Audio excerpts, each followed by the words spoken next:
میدان کے ارد گرد جو پہاڑیاں ہیں کچھ اس ترتیب سے بنی ہوئی ہیں کہ اگر بیچ میدان میں کھڑا ہو کر کوئی شخص کوئی نعرہ لگائے تو ہر طرف سے اس کی گونج ہوتی ہے اور واپس وہ آواز سنائی دیتی ہے۔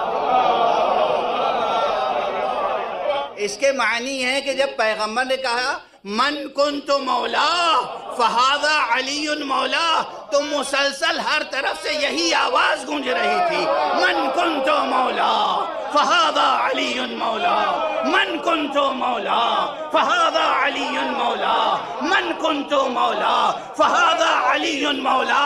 اب بھی اگر کوئی انکار کرتا تو اس پہ پتھر نہ پڑتا تو کیا پڑتا؟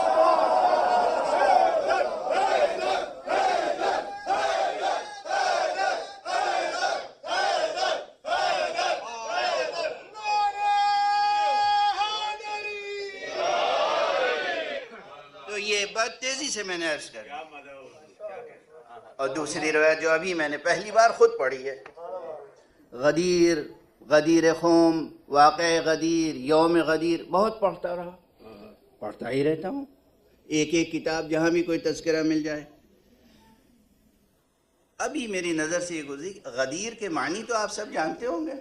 غدیر وہ ایک چھوٹا سا تالاب جس میں بارش سے جو پانی جمع ہو جاتا ہے اسے غدیر کہتے ہیں عرب۔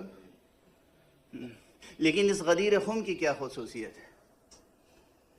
تو وہ شخص لکھتا ہے، وہ محقق، وہ مؤرخ کہتا ہے کہ یوں تو عرب میں بہت غدیر ہیں، بہت تالاب ہیں، لیکن اس میں پانی آتا ہے، جمع ہو جاتا ہے، خشک ہو جاتا ہے۔ اس غدیر خم کی خصوصیت یہ تھی کہ اس میں جمع ہونے والا پانی پورے سال خشک نہیں ہوتا تھا۔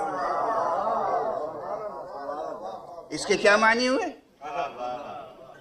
یعنی جمع کیا گیا ہے امت کو ایسی جگہ کہ علامتی طور پہ یہ یاد رکھو، کہیں تم تشنا رہو گے تو رہو گے، ولایت علی سے وابستہ رہو گے تو تشنگی کا کوئی امکان نہیں ہے، نہ اس دنیا میں نہ آخرت۔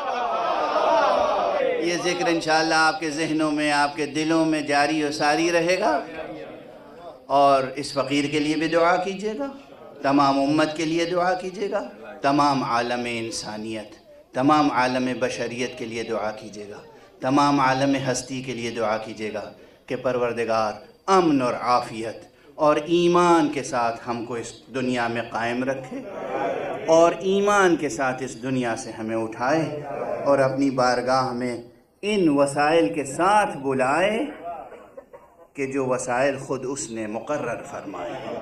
وآخر دعوانا ان الحمد للہ رب العالمین۔